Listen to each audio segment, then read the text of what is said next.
Okay, the weekend is here now. Let's get a check of the weather. What to expect? Meteorologist Cedric Haynes in for Alana tonight. Hey, Cedric. Hey there, Brian. Yeah, we've got some good news coming your way with the weather as we go throughout the weekend, but it may start off a little on the cold side once again. Let me show you first the time lapse, though, that we had earlier today from the Black Desert Sky Camera. You can see we had blue skies and then it turned dark, but notice it stayed on the clear side. Here's a nice view of a nice sunset photo. This is sent in from Vicky from Mountain View, Wyoming. How about that? And then another photo here. This is a nice shot sent in from Meg Roberts earlier this afternoon from Heritage Park. So we've had a nice afternoon across the area. Notice the horses out there grazing. They're probably looking at the sky and saying, is this November? This is real weather that we're seeing? Sure enough, we had a pretty nice day. All right, let's talk about tonight. We've got to get to the bad news first. Here comes the cooler air mass dropping in as you're down in lower Washington County. St. George will go from the low 40s where we are now down into the mid 30s by mid-morning tomorrow morning, mid-early morning tomorrow morning here. But you'll be able to see,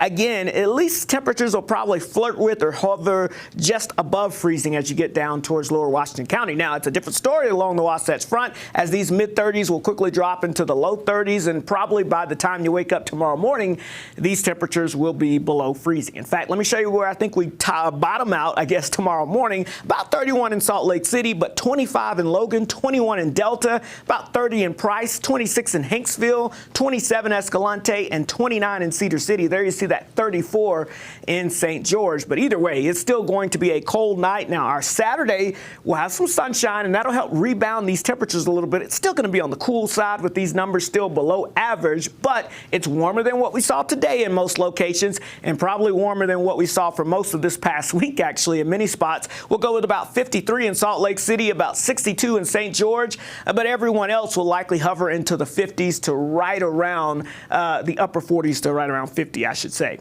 So if you're going to the college football games tomorrow, we've got one during the day. That's going to be the one with that sunshine out. It'll make it feel a little better as we'll have those temperatures in the 40s throughout the game, from tailgating all the way to the end of the game there. Again, that Weber State game in Ogden kicks off at 1 o'clock in the afternoon. The big BYU-Utah game, of course, is a Saturday evening kickoff time frame. That's going to be mostly clear skies. Tailgating temperatures near 50, but remember, even around 5 o'clock or so, the sunset is going to be occurring. So it's going to get dark early, and once the sun sets, those temperatures will drop off quickly through the 40s and down into the 30s. So let's talk about this cold core low. This is the storm system that's been bringing the heavy snow to places like Denver and has been bringing us the chilly weather this week. That's going to get picked up by the main jet stream and allow for some warmer air to build in as we go throughout our weekend. So I think our temperatures warm from the 50s into the 60s as we go throughout the weekend. Enjoy it. We've got another weak storm system that moves by to our north Monday night into Tuesday. That'll bring us some slightly cool air, but with the storm track that far north,